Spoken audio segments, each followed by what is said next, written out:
Encore un peu tôt pour la pêche. De toute façon, Benoît Thoiry s'intéresse lui aux cailloux, aux galets dans le lit du Gave. 900 d'entre eux disposent de capteurs pour étudier leur déplacement par le cours d'eau. Le plus petit fait du 22 mm, donc 2,2 cm, et ça va jusqu'au 25 cm. L'idée, c'est de voir effectivement pour un débit donné, quels sont les sédiments qui sont amenés à être mis en mouvement par les eaux. Une centaine de galets émettent un signal pour faciliter leur localisation.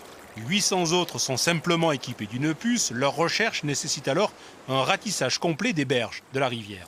Ils n'émettent pas un signal, mais on va pouvoir les détecter en passant par contre à moins d'1 mètre de ces particules-là. Et ça va nous permettre ensuite de les positionner au GPS. Cette étude concerne le lac des Gaves, près d'Argelès-Gazost. Vaste zone d'accumulation d'alluvions depuis la crue de juin 2013.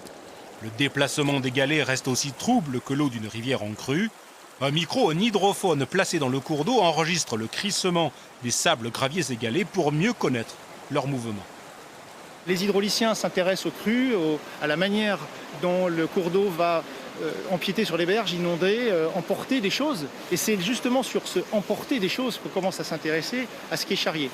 Et la puissance du cours d'eau, la capacité du cours d'eau change avec, je dirais, la crue, sa viscosité, etc. Des capteurs de hauteur d'eau ou de débit complètent le dispositif pour améliorer l'information du public en cas de crue. Des données bien utiles aussi pour les équipements hydroélectriques nombreux dans le lit du Gave et de ses affluents. On a des ouvrages en rivière qui sont influencés par ces phénomènes-là. Donc nous, il faut qu'on les comprenne pour être en permanence au top, j'allais dire, des connaissances et adapter éventuellement, si besoin, nos exploitations. L'Agence de l'eau finance l'étude étalée sur 3 ans avec la possibilité de réaliser des prélèvements, même en période de crue, à l'aide d'une astucieuse tyrolienne.